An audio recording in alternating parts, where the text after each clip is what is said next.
Clip number 1306۔ اس clip میں آپ قرآن پاک کی سورہ زمر کی آیت نمبر 8 سے 9 تک کی تلاوت، ترجمہ قرآن اور تفسیر قرآن صراط الجنان سماعت فرمائیں گے۔ بسم اللہ الرحمن الرحیم۔ ترجمہ، اللہ کے نام سے شروع جو نہایت مہربان رحمت والا ہے۔ وَإِذَا مَسَّ الْإِنسَانَ ضُرٌّ دَعَا رَبَّهُ مُنِيبًا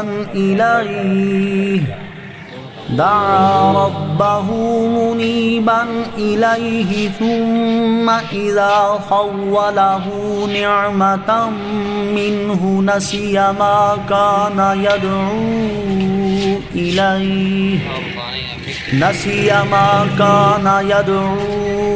إِلَيْهِ مِن قَبْلُ وَجَعَلَ لِلَّهِ أَندَادًا لِيُضِلَّ عَن سَبِيلِهِ قُلْ تَمَتَّعْ بِكُفْرِكَ قَلِيلًا إِنَّكَ مِنْ أَصْحَابِ النَّارِ۔ ترجمہ، اور جب آدمی کو کوئی تکلیف پہنچتی ہے تو اپنے رب کو اس کی طرف رجوع کرتے ہوئے پکارتا ہے، پھر جب اللہ تعالیٰ اسے اپنے پاس سے کوئی نعمت دے دے تو وہ اس تکلیف کو بھول جاتا ہے جس کی طرف وہ پہلے پکار رہا تھا، اور اللہ کے لیے شریک بنانے لگتا ہے تاکہ اس کے راستے سے بہکا دے۔ تم فرماؤ تھوڑے دن اپنے کفر کے ساتھ فائدہ اٹھا لے، بے شک تو دوزخیوں میں سے ہے۔ وَإِذَا مَسَّ الْإِنسَانَ ضُرٌّ دَعَا رَبَّهُ مُنِيبًا إِلَيْهِ، اور جب آدمی کو کوئی تکلیف پہنچتی ہے تو اپنے رب کو اس کی طرف رجوع کرتے ہوئے پکارتا ہے۔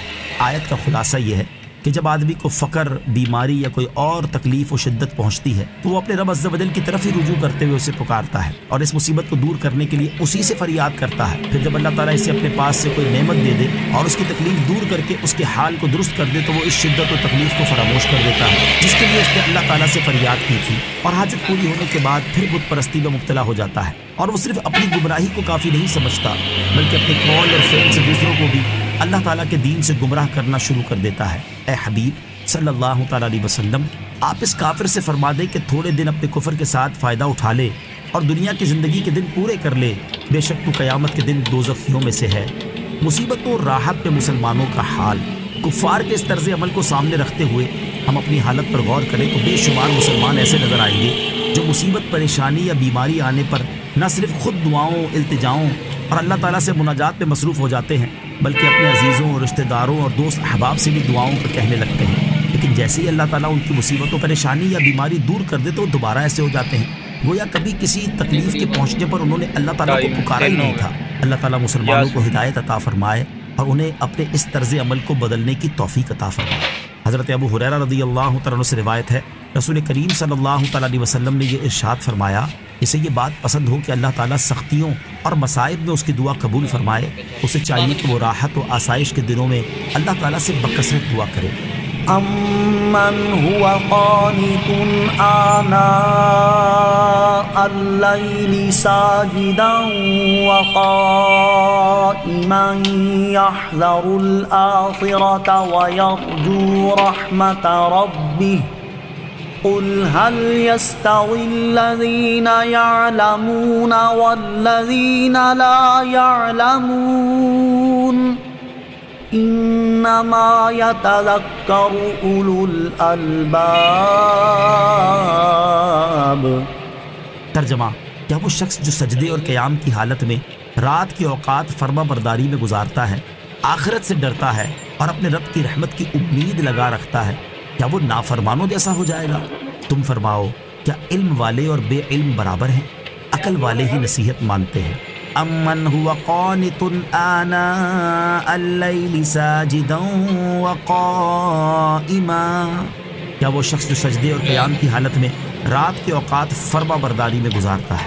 اس آیت کا خلاصہ یہ ہے کہ کیا وہ شخص جو سجدے اور قیام کی حالت میں رات کے تمام اوقات فرما برداری میں گزارتا ہے، آخرت کے عذاب سے ڈرتا ہے اور اپنے رب عز و جل کی رحمت یعنی مغفرت اور جنت کی امید لگا رکھتا ہے، وہ نافرمانی اور غفلت میں رہنے والے کی طرح ہو سکتا ہے؟ ہرگز نہیں۔ اے حبیب علیہ السلام، آپ فرمائیں کہ کیا علم والے اور بے علم برابر ہیں؟ جب یہ برابر نہیں تو اطاعت گزار و فرما بردار اور غافل و نافرمان کس طرح برابر ہو سکتے ہیں؟ لیکن اللہ تعالیٰ کی نصیحتوں سے عقل والے ہی نصیحت حاصل کرتے ہیں۔ اس آیت کے شان نزول کے بارے میں حضرت عبداللہ ابن عباس رضی اللہ تعالیٰ عنہما سے مروی ہے کہ یہ آیت حضرت ابو بکر اور حضرت عمر فاروق رضی اللہ تعالیٰ عنہما کی شان میں نازل ہوئی، اور حضرت عبداللہ ابن عمر رضی اللہ تعالیٰ عنہما سے مروی ہے کہ یہ آیت حضرت عثمان غنی رضی اللہ تعالیٰ عنہ کے حق میں نازل ہوئی، اور ایک قول یہ ہے کہ یہ آیت حضرت عبداللہ ابن مسعود، حضرت عمار اور حضرت سلمان رضی اللہ تعالیٰ عنہم کے حق میں نازل ہوئی۔ رات کے نوافل دن کے نوافل سے افضل ہیں۔ اس آیت سے ثابت ہوا کہ رات کے نوافل اور عبادت دن کے نوافل سے افضل ہیں۔ اس کی ایک وجہ تو یہ ہے کہ رات کا عمل پوشیدہ ہوتا ہے، اس لیے وہ ریا سے بہت دور ہوتا ہے۔ دوسری وجہ یہ ہے کہ رات کے وقت دنیا کے کاروبار بند ہوتے ہیں، اس لیے دن کے مقابلے میں دل بہت فارغ ہوتا ہے، اور اللہ تعالیٰ کی طرف توجہ اور خشوع دن سے زیادہ رات میں میسر آتا ہے۔ تیسری وجہ یہ ہے کہ رات کا وقت چونکہ راحت و آرام اور سونے کا ہوتا ہے، اس لیے اس میں بیدار رہنا نفس کو بہت مشقت اور تکلیف میں ڈالتا ہے، لہٰذا اس کا ثواب بھی